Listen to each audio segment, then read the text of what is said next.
You're listening to Happy Healthy Hormones with Dr. Chris. Are you tired of the short-term patch to your health problems? Is avoiding medications and surgeries important to you? If you answered yes, then your prayers have been answered. Dr. Chris has been helping people transform their health for over a decade. He's a world-renowned health expert who specializes in holistic health. He's a professional speaker, chiropractor, and international best-selling author. It's his mission to help you reach your full God-given potential through holistic health and healing. Get ready to be inspired and transformed. Here's your host, Dr. Chris.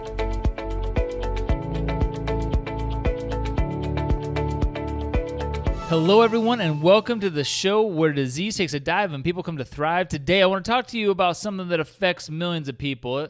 It's affected people in my own life. Not I'm just talking about my patients. I'm talking about people in my family as well. And this is fatigue and depression, and they go hand in hand when I talk about these two things. And so we're going to get really deep into some things today, but I've only got about 12 minutes with you, so we're going to get as much in as I can today. But this topic, like many of the topics we talk about, really require hours, days, weeks, months. I mean, we're always learning more, and we're always finding better ways to help the body heal, but the principles stay the same. You know, it's not like our body has changed in how it heals and the process it has to go through. Whether it be fatigue or depression or cancer or an autoimmune disease, we've got to start to rebuild the foundation to our health. And those foundations stay the same. They stay the same day in, day out, 24/7, 365. They have not changed for thousands, hundreds of thousands, millions of years, whatever year 30 is on how long we've been around this earth. It doesn't matter. The things that allow us to heal and repair stay the same. So we have to start to rebuild those foundations. We have to start to get to the cause of things, but that's where we really fall short. That's where a lot of doctors in our medical society and our culture really fall short in just being really fast to treat a symptom, get you feeling better so you can get out of their ear about the complaints you have. They can bill the insurance, and the next thing you know, you're worse. And now you go back and you get another medication. This time it's stronger. Or they try something different. And then it works for a little bit, and then you come back because it stops working and it gets worse. And eventually those medications stop having any effect on you at all. They never fix any problem, but now you're worse off. Now you're having problems that are so advanced that a medication isn't even going to touch it. And at that point, it's pretty tough to try to overcome a disease versus just trying to prevent one in the first place. So don't be cheap when it comes to your health, right? Don't put off your health. Don't be skimping on this. If you want to skip on things, save money on your car. Save money on your car insurance. Save money on the TV that you're going to buy or your clothes, but do not try to skimp when it comes to your health, because I guarantee the statistics show this, that when you get into that age of retirement, you will end up spending all that money that you saved on your health just trying to get back your health, but it'll cost you tenfold at that point. So don't be that person. Now, when we talk about depression, fatigue, it's 1 in 10 have it. The unfortunate part is that 80% that do have it don't have a game plan to get it fixed. They just keep on going down that road day in, day out, never getting things corrected, just trying to deal with things. And it gets heartbreaking to see people go through this, and they're trying to do the right things. They're trying to get better, and the people that don't have it in their lives don't understand what they're going through. And that was something that I had to face the fact with when I saw my wife going through depression, that, hey, you know what, I hadn't experienced that, and I hadn't really seen anyone in my life. And I was like, hey, just, suck it up, think positive, all these things. But sometimes there's more involved than that, and you just got to start to rebuild that foundation. And I'm not talking the medications, because as you're going to see here in a second, that is not the plan, but there's things you can do to really make a big difference in your life. The diagnosis rate is increasing, though, 20% every year, and it's just getting out of control, and it leads towards other things like heart disease and stroke, sleep disorders, weight gain, even suicide. So, those are things that take very seriously, and I believe if there is a better way to help you adapt and deal with those things that is natural, then I think we should try to do those things. Wouldn't you agree? I mean, we all have a cabinet in our bathrooms with a mirror on it. It's called a medicine cabinet, right? And do you believe that you are at your healthiest when that thing is just overflowing with medications that you're taking, or when it's empty? I think you're going to agree with me on this, If not, you probably shouldn't be listening to this show right now, but obviously you agree that you're going to be healthier when you're not taking those medications. So women are twice as likely as men to suffer from this depression, and there are 750,000 attempted suicides every year because of this depression. So really, it's something we got to take seriously. We got to look out for it. But really understanding the cause is always going to be the source to the solution. Whether it be cancer, whether it be chronic pain that you're in, the cause is where it's at. We got to find the cause. The cure is in the cause every time, every single time. So what is the cause of depression? Well, you can get depressed from having the loss of a spouse or a loved one. Not even like a physical loss, like someone dies, but even just a breakup can do that. Like a divorce, death in the family, just a lack of fulfillment in your life. And that can be from a lot of different areas in your life and a lot of different areas of that social dynamic. It can also be caused by medications and exhaustion as well. I mean, there's other things that cause, these are some of the heavy hitters, some of the most common things we see happen. But it really stems from understanding what we're putting in our body, how we're supporting our body, how we're dealing with stress, and not allowing ourselves to just be labeled as someone who has X, Y, or Z problem. So understand what kind of foods you put in your body. If you're putting a bunch of cruddy food in your body all the time, your body is going to be depressed, which is going to lead your mind to being depressed. If you're dealing with stress in a negative fashion, you're always looking at stress as a woe is me. Why can't I ever get anything like a break in my life? Looking to blame others, not looking at a way to grow from this stress, not looking at a way for it to help you get to a higher level in your consciousness, in your job, in your relationships. Or if you're just not looking at it as a way to help grow and learn and look at it as a blessing, as bad as it might be, then you're going to be more susceptible to becoming depressed when life gets thrown at you.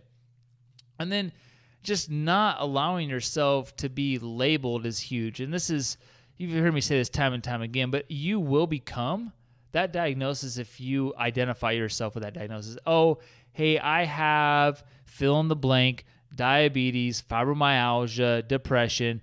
Like, I'm not saying those things aren't real things, but if you identify yourself with those, no, like you will just continue to be miserable. So you've got to break free from that. And the fact is, as much as you want to say that those medications are working for you with that depression, they don't. Because when you look at the statistics, you look at that actual research, meds are showing not to work for depression any better than a sugar pill. So get off of it because it's going to create bigger problems. Now, I always say, hey, you need to consult with a medical professional as you go to do that process. But if that medical professional is not allowing you to do that for a reason that doesn't make good sense, then you need to find another medical professional. Find someone that can help you get a game plan to start to reduce those things and get off of those medications. But oftentimes people with depression, the fatigue, the anxiety are just given SSRI drugs. These are things like Paxil, Zoloft, Prozac. There's every off-brand in the world. But these are all for signs of fatigue, right? And so we got to understand why are we having this fatigue? What's going on? It's not because of a lack of Prozac or Zoloft or Abilify or Xanax that's making you depressed. There's some other reason. And many are just given a drug and left to deal with it on their own. And that's just the worst story that we could have, because those stories don't have good endings. Those stories don't have any hope.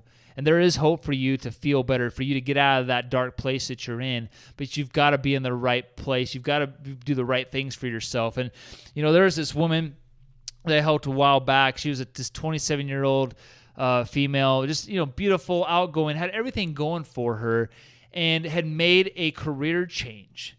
And her sleep got really bad because she was going under a lot of stress because of that, a lot of emotional stress.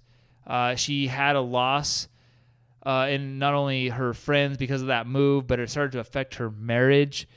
And it wasn't until we found that cause of her stress, and there was a simple solution to that. It's never a major thing usually. And she started to find balance in her life and found the imbalances in her body as well. and things started to change, and the depression went away. Her marriage got better. Her job got better. She was able to advance in that career, and she was able to fulfill and live out her dreams. But it was about getting to the cause, and it wasn't because of a medication that she was on. It wasn't because she just stuck her head in the sand and listened to the doctor that just wanted to drug her. She started to get to that cause. Now, understand this. Why is a drug bad? What does it do? Well, the number one side effect of depression medications is depression, all right? We're talking, so, like, does that make sense to you at all? And the goal of these drugs and how they act on the chemistry in your body is they damage the brain. Because when they're able to damage the brain, it makes you docile. These are things like benzos, the Valium, Xanax, Ambien, and it suppresses the brain, and it has an alcohol effect. Now, they did trials and studies with things like Xanax, and there's these all these drugs or these benzos are the same, but they did a study, and in the first 6 weeks, everyone seemed fine. Everything was doing better. People were making changes. But then at week 8, the patients end up getting worse. What the drug companies did was they only published the first 6 weeks, and they left out the rest of the study. So this is the kind of stuff that you're looking at and you're having to deal with, and this is what your doctors are getting educated on, so they don't even know better half the time. They're just taking the drug reps' recommendations for it. But these amphetamines, Adderall, Ritalin, they create psychosis, OCD, depression. I mean, the number of school shootings are always going to be related back, in these mass shootings, back to people that are medicated and some kind of mental problem. And it's not these people that have mass problems, but people that are just never been taken care of, just given a medication and sit on their way. But when you look at it, I want to give you some key things you can do. Number one, the foods. Get rid of the preservatives, the sugars, the gluten. Put in the good foods. Feed the brain. Salmon, coconut oil, cashews. Feed with good fats. That's going to help you out big time. The supplements you can start to take. Niacin, ashwagandha, and rhodiola. These are great adaptogenic herbs for stress. Vitamin D. If you're not taking at least 5,000 milligrams, you're wasting your time. And then start to realize what you can do to get off these medications. Research Dr. Peter Breggin, Breggin. He's a master at this. He helps people get off medications. He's written a couple of awesome books. And then get your nervous system checked.